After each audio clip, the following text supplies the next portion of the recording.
A curious murmur is stirring across Canada. Many citizens now dream of aligning with a European alliance after Donald Trump's bold claim of making them the 51st state. In a twist that ripples through snowy streets and bustling cafes alike, Canadians have openly voiced their wish to join a union traditionally rooted in Europe, spurred by Trump's eye-catching attempt to claim them for America. This unexpected yearning has not gone unnoticed. A spokesperson for the union admitted they felt flattered, though they gently reminded everyone that being European is the first step on the long road to membership. What will this surprising desire lead to next? Some lively chatter has taken over the airwaves, with voices half in jest and half in earnest suggesting that Ottawa might just team up with Brussels. As President Trump's tariffs and threats weave a complex web of pressure, the idea of Canada switching sides has gained a curious momentum. When a well-known polling group asked Canadians this very question at February's close, nearly 44% confidently replied that joining the 27-member group would be a smart move. Moreover, more than 46% showed overall support for the union, while only 34% of the 1,500 respondents voiced opposition. The rest remained undecided, leaving a cloud of anticipation hanging in the air. Could this shifting tide reshape familiar alliances? At a press briefing on Wednesday, Paula Pinu from the European Commission remarked, "It's no surprise, Canada and our union share many values and a rich history that binds us." Her words echoed like a gentle reminder of a deep friendship that spans years, while Brussels itself basked in the glow of these encouraging numbers. When asked about Canada's eligibility, she carefully referenced the union's own strict rules detailed in its treaties without offering a flat-out no. In her measured tone, she explained that any nation wishing to join must follow these set guidelines. Article 49 of the treaty clearly states that only a European state, one that upholds freedom, democracy, and equality, may apply. Yet, with no clear definition of what European truly means, arguing that Canada qualifies might seem a bit far-fetched, even though they share languages like English and French, and live close to Greenland, a Danish territory that Trump, much like Canada, has eyed for annexation.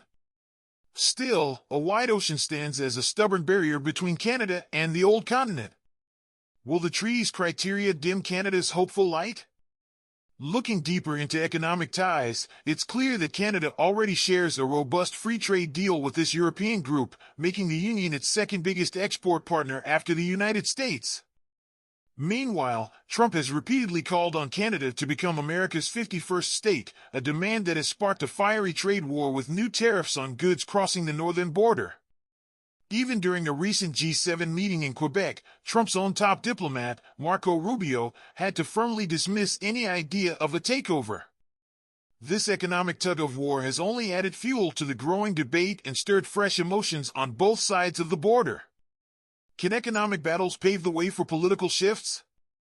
In a parallel twist, the latest poll reveals that about 68% of Canadians hold a warm, positive view of the European group, a sentiment that is twice as strong as the 34% who feel good about the U.S. At a recent acceptance speech, former Bank of England Governor Mark Carney did not mince words as he challenged Trump's policies. With a spark in his voice, the 59-year-old boldly declared, "Trump thinks his divide-and-conquer scheme will weaken us."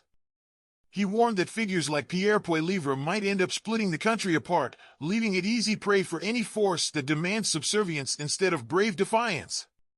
His words echoed like a rallying cry against attempts to fracture a united front.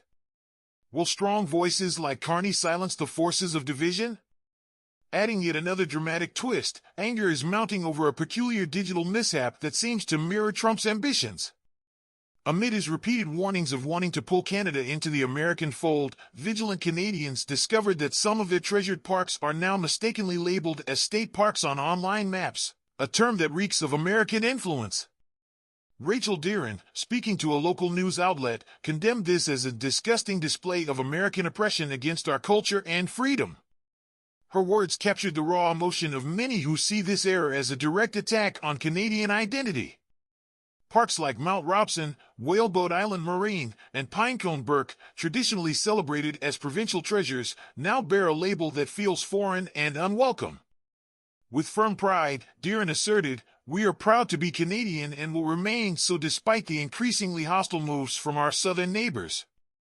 What unexpected twist lies ahead in the battle for national identity?